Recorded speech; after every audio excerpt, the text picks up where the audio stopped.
David Kensington was laughing, a deep, resonant sound that echoed off the pristine, floor-to-ceiling windows of his corner office. He was leaning over his massive mahogany desk, casually holding a cup of artisan coffee, his eyes locked with Jessica, his new, impossibly vibrant 26-year-old secretary.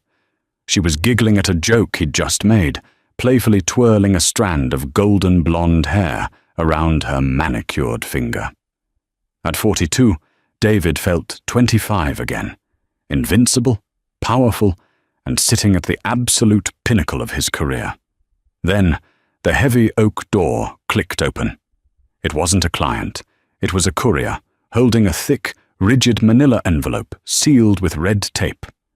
In 5 seconds, the laughter would die. In 10, his entire, carefully constructed world would legally and violently collapse.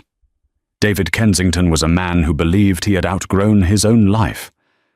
As a senior partner at Kensington & Barnes, a premier architectural firm in downtown Chicago, he was the face of modern corporate success.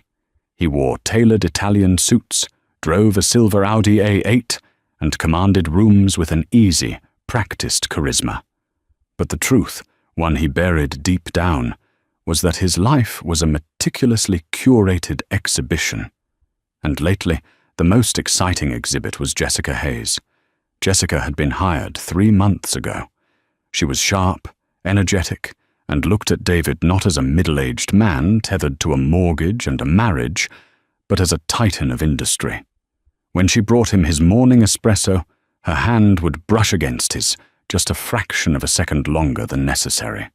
When she organized his schedule, she left little sticky notes with smiley faces and inside jokes about his boring clients. She wore Joe Malone perfume, English pear and freesia, a scent that lingered in his office long after she walked out, intoxicating and entirely unlike the subtle, practical soap his wife used. His wife, Sarah. Thinking of Sarah these days felt like looking at a black and white photograph in a room full of high-definition screens. They had met 15 years ago at a dive bar near the University of Michigan. Back then, David was a struggling architecture student pulling all-nighters, and Sarah was a brilliant, quiet accounting major who helped him organize his chaotic life. She was the one who budgeted their meager incomes, who proofread his proposals, and who convinced a small local bank to give him the business loan that launched his firm. But over the years, as David's star rose, Sarah had faded into the background. She quit her corporate job at Deloitte to manage their household and their real estate investments. She traded pencil skirts for comfortable sweaters. She stopped wanting to go to the flashy gala dinners, preferring to stay in their suburban home with a glass of Pinot Noir and a historical biography. David mistook her quiet contentment for stagnation. He looked at her and saw a woman who had peaked, while he felt he was only just taking flight. The morning of the day his life ended began like any other Tuesday. David had adjusted his tie in the mirror, running a hand through his thick, graying hair. He walked into the kitchen, where Sarah was sitting at the island, sipping black coffee and typing away on her laptop. She didn't look up. "I have a late dinner tonight with the developers for the West Side project," David had said, grabbing a travel mug. It was a lie. He was taking Jessica to a new, exclusive oyster bar downtown to celebrate her 3-month anniversary at the firm. "All right," Sarah replied, her voice perfectly level. She finally looked up, her dark eyes entirely unreadable. "Have a good day, David." There was no kiss goodbye. There hadn't been for months. David felt a brief, fleeting pang of guilt, but it was quickly swallowed by the anticipation of seeing Jessica. He convinced himself that Sarah didn't care anyway. They were roommates, co-managers of a shared existence. When David arrived at the office, Jessica was waiting. She was wearing a tailored navy dress that hugged her perfectly, holding a fresh coffee. "Morning, boss," she chimed, her smile bright enough to light up the corridor. "You have the Harrison review at 10, but I cleared your afternoon. I figured you'd want to leave early for our dinner." She lowered her voice on the last word, giving him a conspiratorial wink. David felt a thrill shoot through his chest. "You're a lifesaver, Jess. What would I do without you?" "Crash and burn, probably," she teased, following him into his office. For the next 2 hours, David floated. He breezed through the Harrison review, his confidence at an all-time high. He returned to his office, loosened his tie, and called Jessica in to go over some paperwork. She stood close to him behind the desk, pointing at a blueprint, her shoulder pressed against his. David turned his head, his face inches from hers. He could smell the freesia. He could see the slight parting of her lips. The air in the room grew thick, charged with an electricity he hadn't felt in a decade. He was just about to close the distance, just about to risk everything right there in the corner office. Then, the heavy oak door clicked open. The man standing in the doorway was entirely out of place in the sleek, minimalist aesthetic of Kensington and Barnes. He wore a rumpled grey suit and a baseball cap, looking bored and mildly annoyed. David immediately stepped back from Jessica, his heart hammering against his ribs like a trapped bird. He cleared his throat, suddenly overly aware of how close they had been standing. "Excuse me, this is a private office. How did you get past reception?" The man didn't answer the question. He simply walked forward, his heavy boots thudding against the hardwood floor, and dropped a thick, rigid manila envelope onto the center of David's mahogany desk. "David Kensington?" the man asked, his voice a dull monotone. "Yes." "Who are you?" David demanded, trying to project authority to cover his lingering panic. "Consider yourself served." The man turned on his heel and walked out, letting the glass door swing shut behind him. The silence that followed was deafening. Jessica let out a nervous little laugh. "What was that? A prank?" David stared at the envelope. It sat there like an unexploded bomb. The return address was a law firm, not just any law firm. Wright, Sterling, and Hayes, the most aggressive, ruthless family law practice in Chicago. The senior partner, Thomas Wright, was a guy David played golf with twice a year. David's hands actually trembled as he picked up a silver letter opener. He sliced through the thick tape and pulled out a massive stack of legal documents.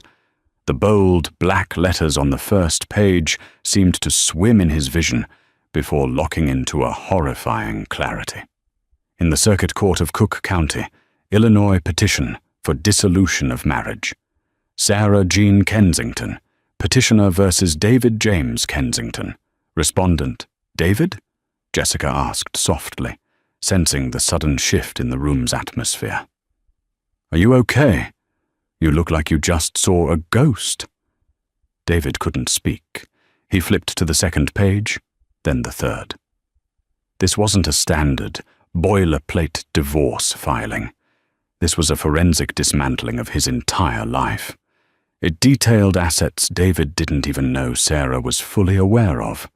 It listed his secret offshore brokerage account in the Caymans, the one he had opened 3 years ago and funded with diverted bonuses. How the hell did she know about that? He flipped frantically to the section on property division. His eyes widened in absolute horror. Sarah wasn't just asking for half the house in the suburbs. The documents revealed a structural reality about his own business that David had blindly ignored for a decade. When they had incorporated Kensington and Barnes, David had been drowning in debt. To protect the firm from potential liability, Sarah had set up a separate holding company, SJK Holdings, to purchase the commercial real estate that housed the firm's office. David had always treated it as a technicality, paying rent to their shared holding company. But looking at the paperwork in his trembling hands, the legal truth hit him like a physical blow. Sarah was the sole managing member of SJK Holdings. She owned the building. She owned the literal ground he was standing on. And attached to the divorce petition was a formal 30-day notice of eviction for Kensington and Barnes. "David, talk to me," Jessica said, her voice tightening with genuine concern. She reached out and touched his arm. David recoiled as if she had burned him. "Don't," he snapped, his voice harsh and foreign to his own ears. He grabbed his cell phone from the desk and dialed Sarah's number. It rang once, then went straight to voicemail. "You've reached Sarah. Leave a message." "Sarah, what the hell is this?" he hissed into the phone, turning away from Jessica. "Call me back immediately. We need to talk. You can't just do this out of nowhere." He hung up, breathing heavily, his mind racing. Out of nowhere. The phrase echoed in his head, mocking him. Was it out of nowhere? He looked back down at the sprawling pile of paper. Toward the back, there was an exhibit section. Exhibit A. David flipped to it, expecting bank statements or property deeds. Instead, he found printed screenshots, dozens of them. They were text messages. His text messages. David, 10:14 p.m. "I can't stop thinking about you in that blue dress today." Jessica, 10:16 p.m. "You shouldn't be thinking about me at all, Mr. Kensington David." 10:20 p.m. "Hard not to. My wife went to sleep an hour ago. It's just me and a glass of scotch wishing you were here." David felt the blood drain from his face. His stomach bottomed out, a wave of profound nausea washing over him.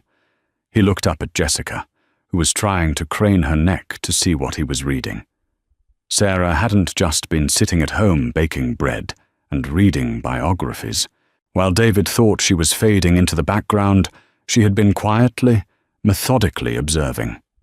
She had accessed his phone backups from their shared iCloud account, an account she had set up for him years ago because he was too busy to deal with the tech. She knew everything.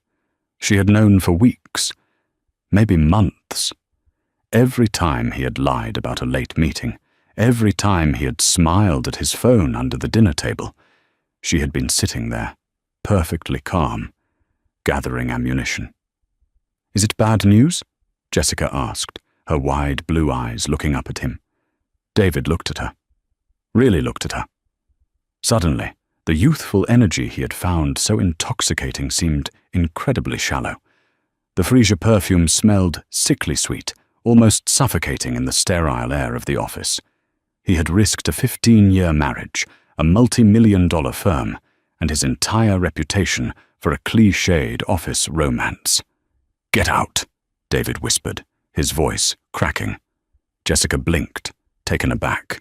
"What? David, what's wrong?" "I said get out!" he roared, slamming his fist down on the mahogany desk so hard his coffee mug rattled. "Get out of my office, Jessica! Now!" She jumped, her face flushing with shock and indignation. She grabbed her phone and practically ran out of the office, slamming the glass door behind her. David was left alone in the sudden, crushing silence. He sank into his expensive leather chair, the divorce papers scattered across his desk like the wreckage of a plane crash. He looked out the floor-to-ceiling windows at the Chicago skyline, the city he thought he had conquered.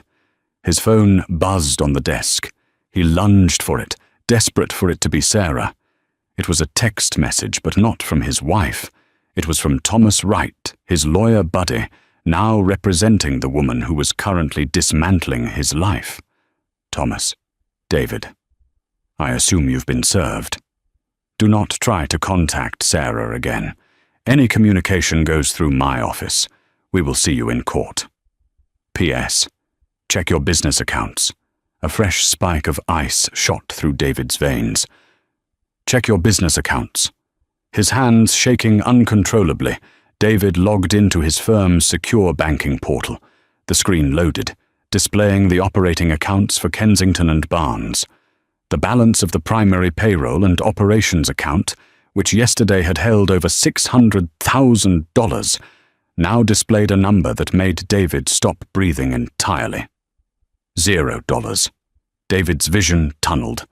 The glowing zeros on his computer screen burned themselves into his retinas. $600,000, the lifeblood of Kensington and Barnes, the payroll for 42 employees, the retainer fees for 3 major downtown projects, was gone, evaporated. His hand, slick with cold sweat, fumbled for his desk phone. He dialed the direct line for William Abernathy, the senior commercial branch manager at First Heritage Bank. The phone rang 4 times before William answered, his tone uncharacteristically formal. "Abernathy speaking." "William, it's David Kensington," David barked, trying to keep the panic from fracturing his voice. "I'm looking at the operating account for the firm. There's been a massive banking error. The balance is at 0. I need you to reverse whatever glitch just happened immediately." There was a heavy, agonizing pause on the other end of the line. "David," William said softly, the sound of a man delivering a terminal diagnosis. "It's not a glitch. The funds were legally transferred out at 9 a.m. this morning." "Transferred? By who?" David shouted, rising from his leather chair. "I'm the managing partner. Nobody authorizes a transfer of that size without my explicit, dual-factor authentication." "Sarah did," William replied flatly. "And she had every legal right to do so." David felt the floor drop out from beneath him. "That's impossible. Sarah hasn't touched the firm's books in 7 years." "She may not have touched them, David, but you never removed her as the primary corporate guarantor and chief financial officer on the master operating agreement. When you two founded the firm, she was the one who structured the accounts. Furthermore," William sighed, rustling papers, "she didn't just initiate a standard wire transfer. She walked in here with a court-certified ex parte emergency freezing order, signed by Judge Harmon in the Cook County Family Division." "An emergency order? On what grounds?" "On the grounds of flight risk of capital," William explained, his voice turning cold. "She provided the court with documented proof of a heavily funded, undeclared offshore account in the Cayman Islands. The judge authorized the immediate sweeping of all domestic business assets into a court-monitored escrow account to prevent you from hiding marital funds. My hands are tied, David. You need to call your lawyer." The line went dead. David slowly lowered the receiver, the dial tone buzzing in the silent office. He didn't just lose his marriage today. He had lost his company. The oak door to his office swung open without a knock. It wasn't Jessica this time. It was Arthur Barnes. Arthur was 64, a titan of old-money Chicago architecture, and the man whose name brought prestige to David's aggressive modern designs. Arthur was notoriously principled, a man who still drafted blueprints by hand and despised corporate scandal. Right now, Arthur looked like he was ready to commit murder. "Arthur," David stammered, his mind scrambling for a plausible lie. "I'm dealing with a slight banking issue." "Save it," Arthur growled, stepping into the room and slamming the door behind him. He threw a printed email onto David's desk. "I just got off the phone with our payroll provider. They ran the bi-weekly deposits and they all bounced, every single one. And then I got a courtesy call from Thomas Wright. Do you know Thomas Wright, David?" David swallowed hard. "He's Sarah's attorney." "He's a shark," Arthur corrected, leaning over the desk, his face inches from David's. "And he informed me, purely as a professional courtesy to me, that my junior partner is not only getting taken to the cleaners in a divorce, but has also been funneling company bonuses into an offshore tax haven, thereby triggering a complete asset freeze on our entire firm." "Arthur, I can explain. The offshore account was just a separate investment vehicle." "Do not insult my intelligence," Arthur roared, his face turning a dangerous shade of crimson. We have a $60 million commercial development breaking ground in the West Loop on Monday. We have 40 employees expecting paychecks on Friday. And because you couldn't keep your pants zipped around the 26-year-old receptionist— Secretary, David corrected automatically, immediately realizing how incredibly stupid it sounded. Arthur stared at him, a look of profound, chilling disgust washing over his features. You are pathetic. Thomas Wright also sent over a copy of the eviction notice. Your wife owns the building, David. She is evicting Kensington and Barnes. We'll fight it. She can't just throw out a commercial tenant. I am not fighting your wife, David, Arthur interrupted, his voice dropping to a lethal calm. Sarah is a brilliant woman. If she pulled this trigger, she made damn sure the gun was loaded. I am calling an emergency meeting of the board. I am initiating the moral turpitude clause in our partnership agreement to sever you from this firm immediately. You have until 5 p.m. to pack your personal belongings. Do not speak to any of the staff. Arthur turned and walked out, leaving the door wide open. David slumped back into his chair, utterly defeated. Through the open door, he could see the bullpen of the office. Word was already spreading. Whispers hissed over the low cubicle walls. He looked toward the reception area. Jessica was standing by the water cooler, furiously texting on her phone. She looked up, caught his eye, and her expression was completely blank. There was no affection, no playful spark, only the cold calculation of a young woman realizing she was standing on a sinking ship. She didn't come in to check on him. She simply turned her back and walked away. The illusion of the powerful, untouchable David Kensington was entirely dead. Now came the reality. 2 hours later, David sat in a suffocatingly small conference room in the offices of Cole and Associates. Harrison Cole was arguably the most vicious defense and divorce attorney in the state of Illinois. If Thomas Wright was a shark, Harrison Cole was a megalodon. He was a man who thrived on destroying his opponents. But as Harrison flipped through the towering stack of divorce documents, his characteristic smirk began to fade. The only sound in the room was the rhythmic ticking of a grandfather clock and the rustle of heavy legal paper. Well, David finally asked, his knee bouncing anxiously under the glass table. Tell me we can crush this.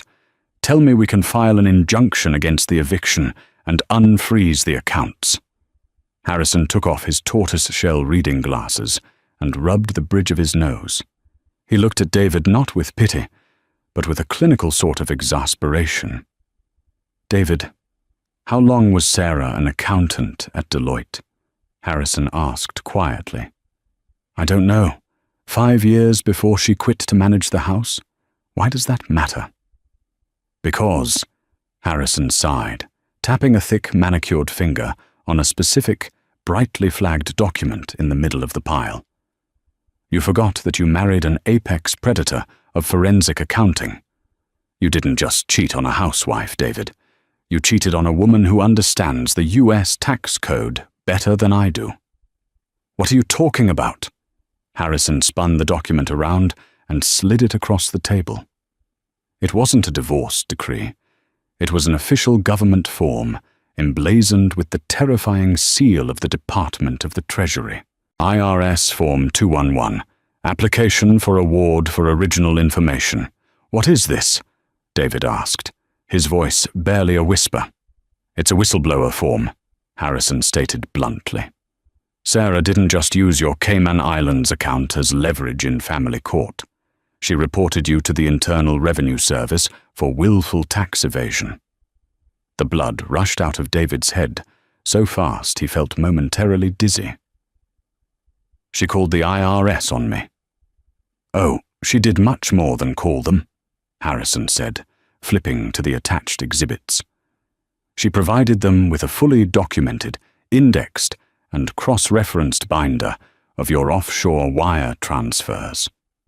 She proved that you had been undervaluing your firm's revenue, taking your year-end distributions as cash and routing them through a shell corporation in Delaware before parking them in the Caymans. I only did it for 3 years, David pleaded, grasping at straws. It's maybe $1 million. 2 at most. The amount doesn't matter, David. The intent does, Harrison snapped. Do you know what happens when a spouse reports you via Form 211? David shook his head, a cold knot tightening in his stomach. The IRS freezes the offshore assets pending a federal investigation, Harrison explained, ticking the points off on his fingers. Which gives Sarah the perfect excuse to tell a family court judge that you are actively hiding marital assets, allowing her to legally freeze your domestic accounts to preserve the marital estate. Harrison leaned forward, his eyes locked on David's. But here is the true stroke of genius. Here is the part that proves your wife has been planning this for a very long time. Under the IRS whistleblower program, if the agency collects taxes, penalties, and interest based on the information provided, the whistleblower is legally entitled to between 15 and 30% of the total recovered amount. David stared at his lawyer, his jaw slightly open. You're saying, I'm saying, Harrison concluded grimly, that Sarah is not only going to send the federal government after you to seize your hidden money, but the government is going to take that money, legally wash it, and hand her 30% of it as a reward. A reward, I might add, that is entirely exempt from marital asset division because it is a federal bounty awarded directly to her. David felt physically ill. He grabbed the nearest trash can, half expecting to vomit, but only let out a dry, ragged cough.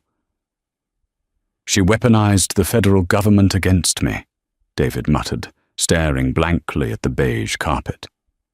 She built a guillotine, David, and she let you stick your own head in it, Harrison corrected. The divorce? The infidelity? The text messages with your secretary? That's just the theater. It's the emotional smoke screen. While you were worried about hiding your affair, she was methodically stripping away your financial and professional infrastructure. What do we do, Harrison? David begged. How do I fight this? Harrison leaned back in his chair and steepled his fingers. He looked at David for a long, quiet moment. Right now, you don't fight her in family court. You can't. She has you dead to rights on the infidelity, which nullifies the standard alimony caps in your prenup. She owns your building. She has frozen your capital. Your firm is going to oust you by dinner time. Harrison stood up and walked over to the window, looking out over the city. Your immediate problem isn't Sarah, David. Your immediate problem is the Criminal Investigation Division of the IRS. If they decide to pursue this as criminal tax evasion rather than a civil penalty, you aren't just looking at losing your house and your firm.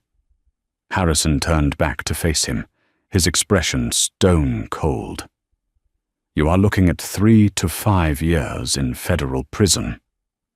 David Kensington, the man who had woken up that morning feeling invincible, buried his face in his trembling hands and began to weep.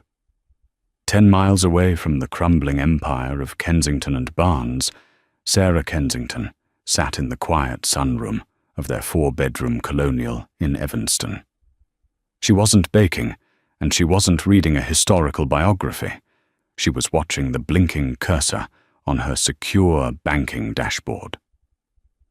At precisely 9:02 a.m., the numbers had shifted. The transfer from the firm's operating accounts into the court-mandated escrow had cleared. Sarah exhaled, a long, shaky breath that she felt she had been holding for 6 months. She closed the laptop, walked into the kitchen, and poured the rest of her morning coffee down the sink. There was no joy in what she had just done. There was no cinematic triumph.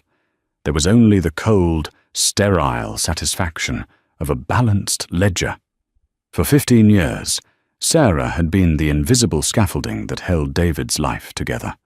When he was a terrified architecture student failing structural engineering, she was the one who drilled him on the formulas until 3 a.m.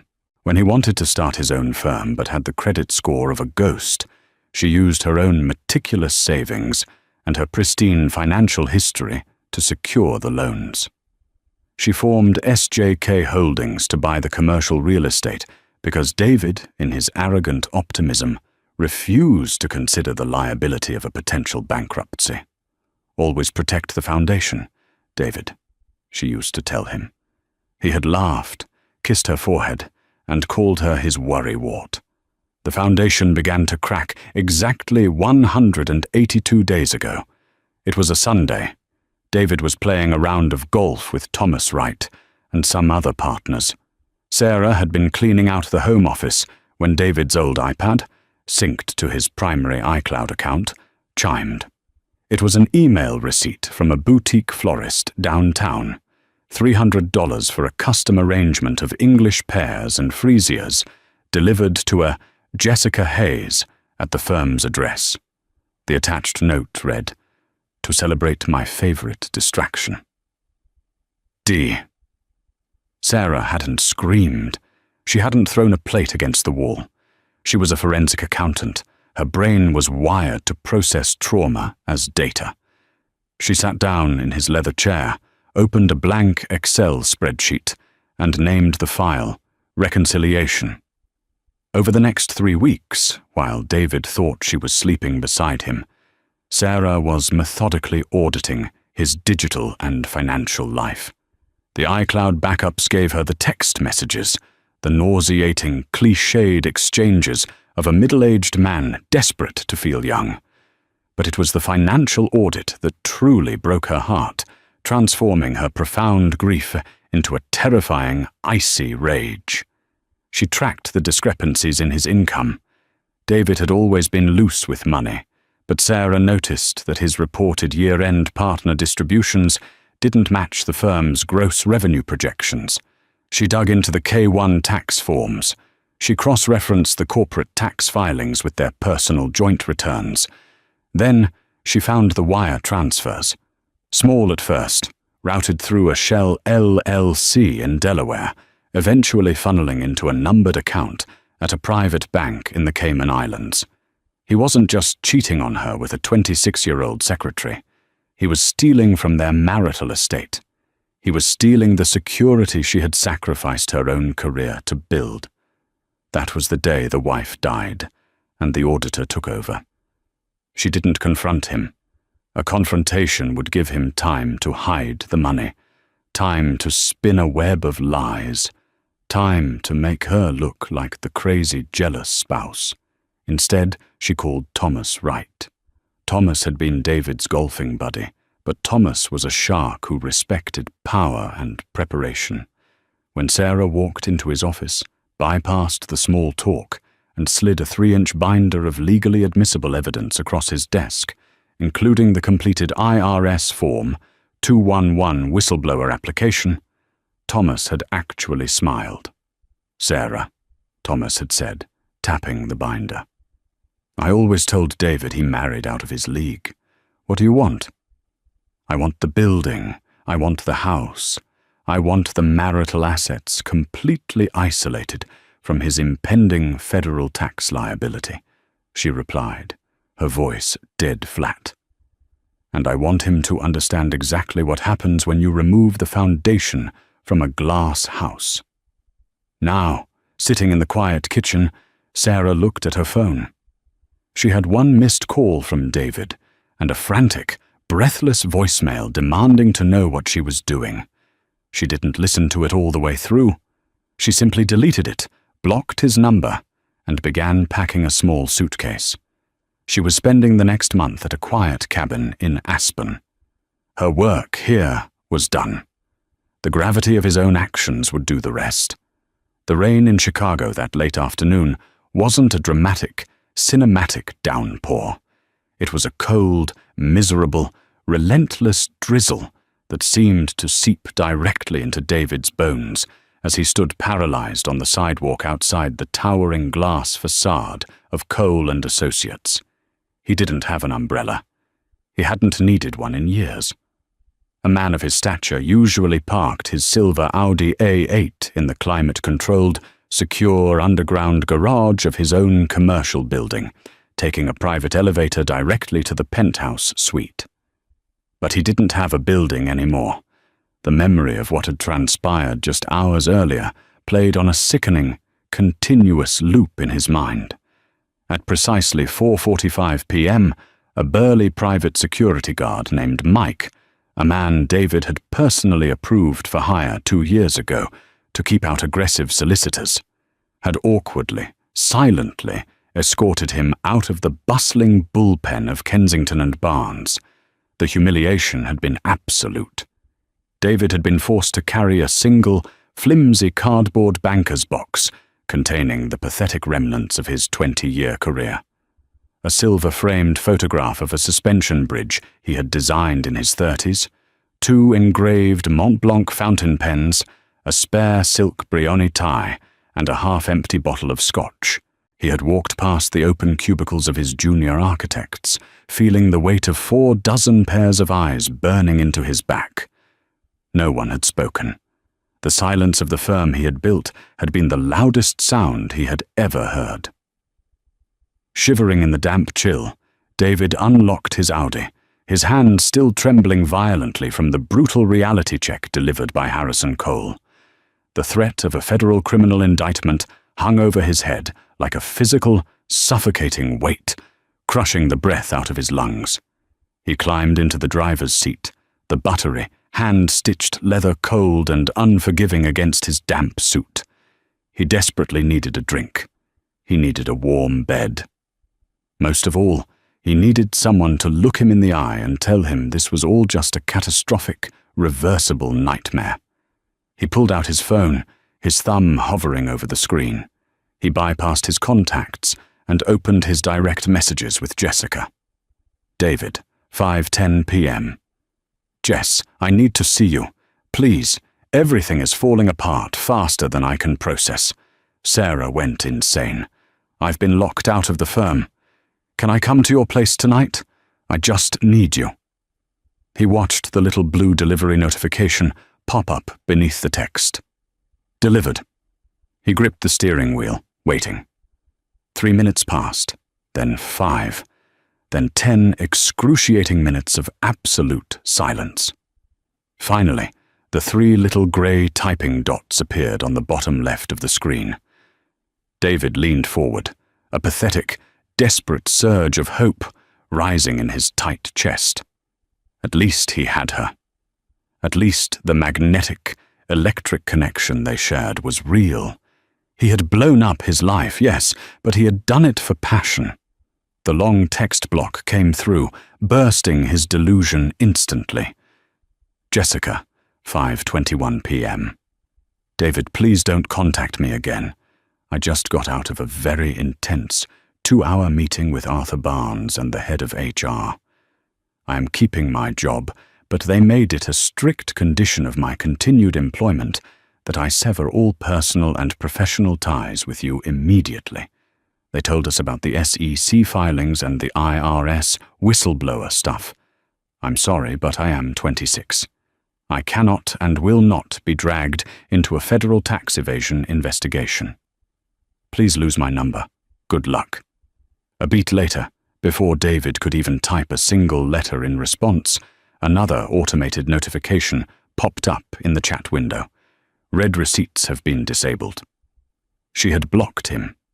Just like that. The intoxicating office romance, the lingering touches by the espresso machine, the whispered promises of romantic weekend getaways to the vineyards in Napa Valley. It all evaporated, the exact second his bank account hit 0 and his elite status was revoked. She didn't love David Kensington. She loved the senior partner of Kensington and Barnes. Without the title, the power, and the money, he was just a terrified, middle-aged man sitting in a damp car, completely radioactive. God, David choked out, slamming his palms aggressively against the steering wheel, the horn blaring briefly in the empty parking structure. God damn it! He threw the car into drive and merged blindly into the sluggish, miserable downtown traffic. He couldn't go home to their sprawling colonial in Evanston. Thomas Wright's legal notice had made it explicitly, terrifyingly clear. Sarah had filed for and received exclusive occupancy of the marital residence pending the divorce proceedings. This was backed by an emergency temporary restraining order, signed by a judge to prevent David from tampering with or destroying physical financial records at the house. If he pulled into his own driveway, Sarah would call the police, and he would be arrested for violating a court order. He navigated toward the Magnificent Mile, pulling up to the valet stand at the Peninsula Hotel. He would check into a luxury suite, order a $200 bottle of Macallan room service, and figure out how to survive the week. He needed to feel like himself again. He strode into the opulent, chandelier-lit lobby, trying to project his usual aura of casual, untouchable wealth, though his grey suit was visibly damp and his eyes were heavily bloodshot. He approached the polished marble front desk and handed his sleek, heavy metal platinum American Express card to an impeccably dressed concierge. "I need a standard king suite for the next 3 nights, please," David said, forcing a tight, authoritative smile. The concierge ran the heavy metal card through the terminal. A subtle, polite frown creased his forehead. He tapped the screen and ran it a second time. "I am terribly sorry, Mr. Kensington," the concierge said, his voice dropping to a discreet, intensely apologetic whisper meant to save face. "The terminal is declining the transaction. The merchant code reads, account frozen. Contact primary account issuer." David felt a hot, prickling flush of profound humiliation creep up his neck. A well-dressed couple standing directly behind him in the lobby shifted impatiently, murmuring to each other. "There must be a fraud alert. I travel frequently." David lied smoothly, his heart hammering against his ribs.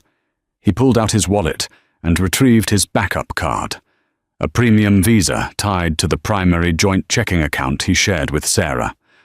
"Run this one." The concierge swiped it. The machine beeped instantly. He didn't even try a second time.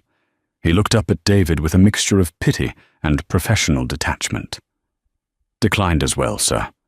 The system is showing a hard freeze on this line of credit. Do you have another alternative form of payment? Cash, perhaps?" Sarah hadn't just drained the business operating accounts. She had ruthlessly initiated a hard freeze on all shared credit lines, mortgages, and joint accounts to prevent the unlawful dissipation of the marital estate, exactly as Harrison Cole had warned him she would. She had financially suffocated him in a matter of hours, trapping him in an invisible, legal cage. "Never mind," David whispered, his voice cracking. He snatched the useless plastic and metal cards back from the marble counter. He turned and walked out of the luxurious, warm lobby, the scent of expensive lilies giving way to the biting, exhaust-choked Chicago wind. Standing under the hotel awning, he opened his leather wallet. He had exactly $42 and a few crumpled receipts to his name. An hour later, the elegant silver Audi A8 was parked tightly between a rusted pickup truck and a dented sedan in the dimly lit, potholed lot of a rundown Motel 6 on the industrial outskirts of O'Hare Airport. David had paid his $40 in cash to a bored clerk behind a pane of bulletproof glass. He sat on the very edge of a sagging, floral-patterned mattress that smelled faintly of stale cigarette smoke, industrial bleach, and despair. He stared blankly at the flickering, buzzing red neon vacancy sign outside his single, barred window. Every 3 minutes, the deafening roar of a commercial jet taking off rattled the cheap glass in its frame. The silence of the cheap motel room in between the jet engines was absolute. There were no giggling secretaries fetching him artisan coffee.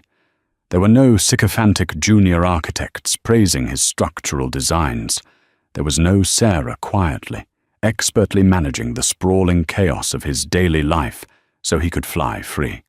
Unable to sit still in the suffocating room, he opened his phone, bypassing his empty message inbox, and clicked on his camera roll.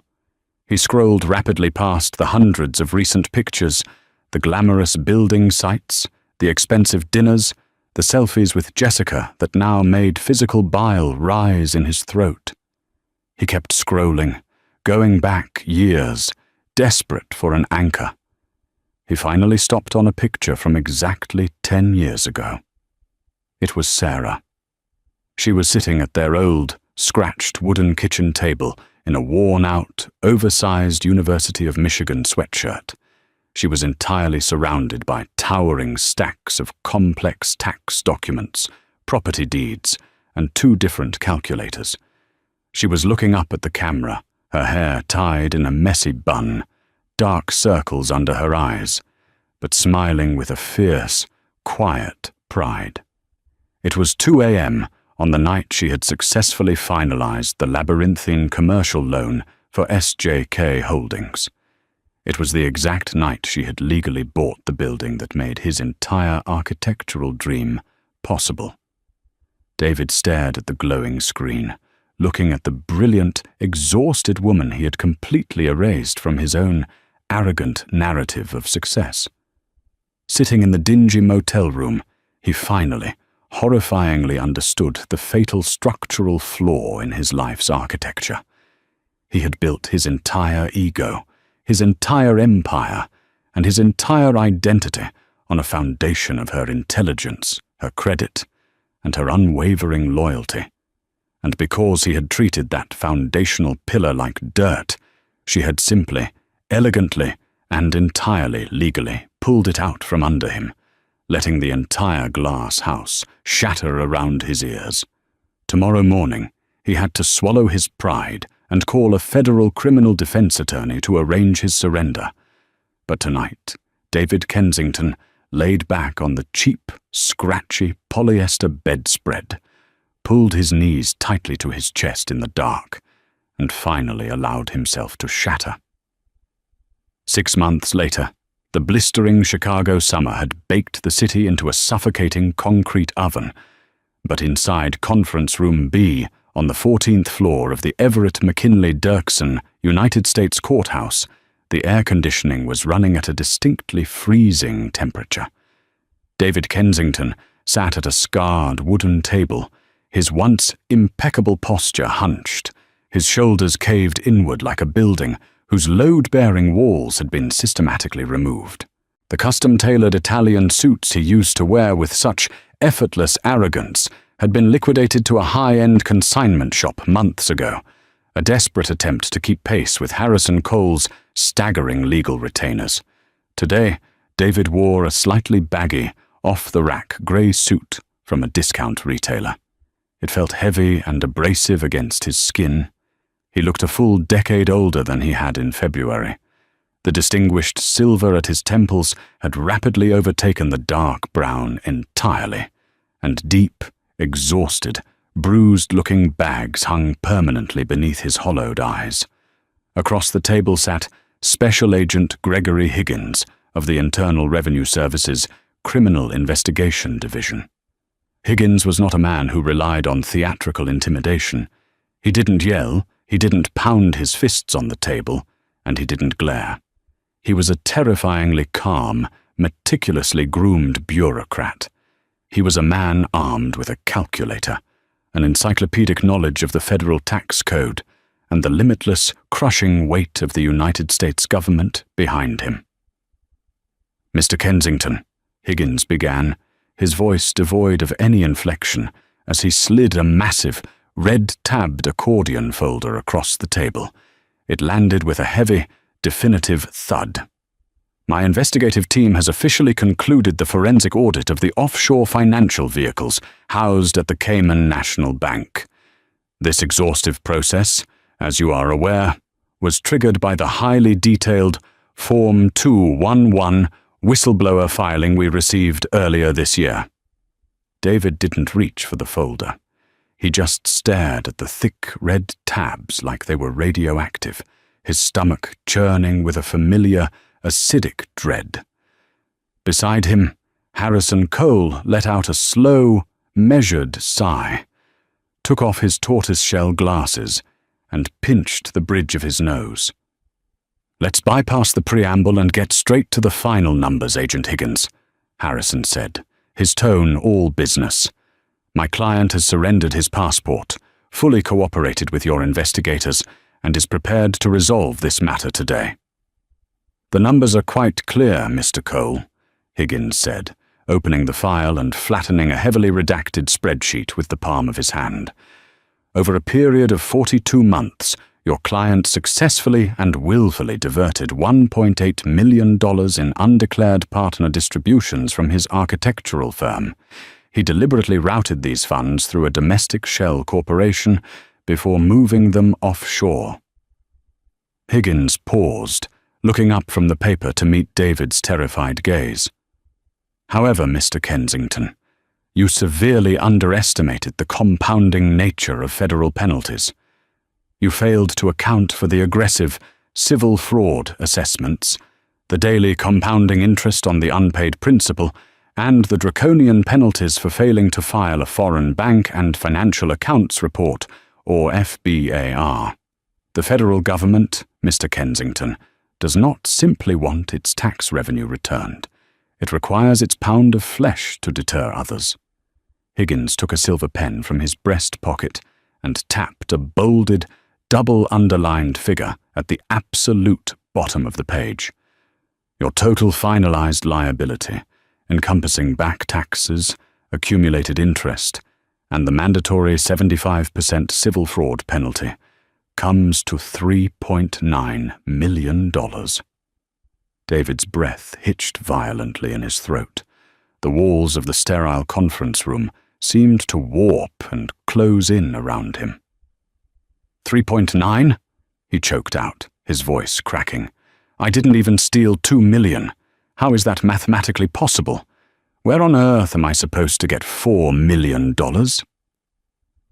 "That, frankly, is not the concern of the Treasury Department," Higgins replied flatly, his expression unchanging. "We will place a permanent lien on all of your future earnings until the debt is satisfied. However, given your full cooperation, your lack of prior criminal history, and your willingness to sign over all remaining liquidated domestic assets today, the United States Attorney's Office has authorized me to offer a binding plea agreement." Higgins pulled a separate stapled document from the folder and pushed it toward David. "You will plead guilty to one single count of felony tax evasion," Higgins dictated. "You will surrender yourself to the Bureau of Prisons to serve 18 months in a minimum security federal correctional institution. This will be followed by 3 years of closely monitored, supervised release. In exchange, the prosecution will definitively drop the remaining wire fraud charges and will not pursue the 10-year statutory maximum sentence. 18 months in federal prison." David closed his eyes, the brutal reality washing over him like a tidal wave of wet concrete. 6 months ago, he had been standing in a sunlit corner office, sipping artisan espresso, flirting with a beautiful 26-year-old, and genuinely believing he was an untouchable master of the universe. Now, he was a ruined, convicted felon who would be spending the next year and a half sleeping on a thin, metal cot in a federal camp, stripped of his name and reduced to an inmate number. "Sign the paperwork, David," Harrison Cole muttered softly, pressing a cheap plastic ballpoint pen into David's trembling hand. "It's the best deal you're ever going to get. If ego makes you take this to a jury trial, Higgins will ensure they bury you under the jail." With a hand that shook so violently he could barely form the letters, David Kensington signed his name, officially and legally signing away his freedom. When he finally walked out of the Dirksen courthouse, The blinding, oppressive summer sun hit his face like a physical blow. He stood on the bustling Chicago pavement entirely alone. He pulled out a cheap, prepaid burner phone, his only line of communication now. The screen was blank. There were no messages. Jessica Hayes had vanished into the corporate ether months ago. The moment the scandal broke, she had leveraged her connections to secure a transfer to a rival architecture firm in New York City, blocking his number without a second thought. The senior partners at Kensington and Barnes had formally convened a board meeting and voted unanimously to strip his disgraced name from the door. The prestigious firm he had built was now simply known as Barnes and Associates. But the final, most devastating twist of the knife did not come from the unforgiving machinery of the federal government, nor did it come from the cowardly abandonment of his former peers. It arrived 2 weeks later, precisely 48 hours before his scheduled surrender date to the federal prison camp in Marion. David had been sitting on the stained carpet of his depressing, one-bedroom, month-to-month rental in Oak Park. He was methodically packing a small, unbranded canvas duffel bag with the strict list of approved items he was allowed to take into the facility. 6 pairs of plain white socks, 4 white t-shirts, a pair of shower shoes. The profound silence of the dingy apartment was suddenly broken by the sharp scratch of thick paper. An envelope had been slipped under his front door. He stood up, his joints aching with stress, and picked it up. The embossed return address in the corner belonged to the formidable law offices of Thomas Wright. David's stomach plummeted. He tore the heavy paper open, bracing himself for another agonizing legal bill or a finalized asset seizure document designed to take the last few dollars in his checking account. Instead, he pulled out a simple, one-page corporate restructuring notice, printed on the heavy, expensive letterhead of Barnes and Associates. It was a formal memorandum. As a legal courtesy to all former founding stakeholders, Arthur Barnes was officially informing him of the firm's new, finalized ownership structure. The memorandum bluntly explained that because David's offshore scandal had triggered a catastrophic freeze on the firm's operating capital, Arthur had been forced to seek an emergency, massive cash infusion from a silent partner just to keep their flagship commercial projects afloat and avoid total bankruptcy. David's eyes scanned down to the second paragraph, reading the name of the new, controlling majority shareholder.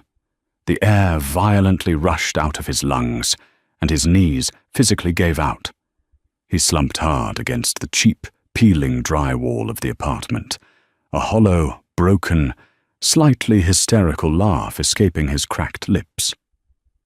Sarah Jean Kensington. She hadn't just used the meticulously planned divorce filing to take his beautiful suburban house. She hadn't just used her forensic accounting skills and the IRS to freeze his assets, destroy his career, and secure a massive, multi-$100,000 whistleblower bounty from the federal government. She had executed a flawless, merciless endgame. Sarah had taken that very same government bounty, the mountain of cash she had legally earned as a reward for turning him in, and used it to quietly, legally purchase David's forfeited corporate shares from a desperate Arthur Barnes at a rock-bottom, distressed asset discount. Sarah now owned the physical commercial building the firm operated in, and she now held the controlling, majority interest in the firm itself. She had literally, legally bought the empire he had built, using the very money the government had seized from him as a penalty for his own arrogance. She was the supreme boss, and David was just a broke, soon-to-be inmate, packing cheap white socks into a bag. He had spent years looking at her like she was a faded, irrelevant photograph. He had patronized her, believing she was just a quiet accountant who had peaked in her 20s while he soared to greatness. He had never once realized that while he was busy admiring the flashy, glass facade of his own life, Sarah had been the true, structural architect all along. And when she finally decided he was no longer worth her investment, she had masterfully, ruthlessly, and perfectly engineered his total demolition. David Kensington's spectacular downfall is a brutal masterclass in the destructive power of arrogance and the quiet, devastating precision of a scorned woman holding the receipts. He traded a fiercely loyal partner and a 15-year foundation for the fleeting, cliched thrill of an office romance, entirely blind to the financial and legal realities of his own existence. Sarah did not seek a screaming match or a theatrical confrontation. She sought total, mathematical annihilation. By leveraging his own vanity and financial crimes against him, she legally weaponized the federal government, completely dismantling his wealth, his reputation, and his freedom in a matter of hours. In the end, David didn't just lose his young secretary, his firm, and his marriage. He lost his freedom, outsmarted by the very woman he had arrogantly underestimated. Betrayal is a heavy debt, and the ledger always, inevitably, balances itself out.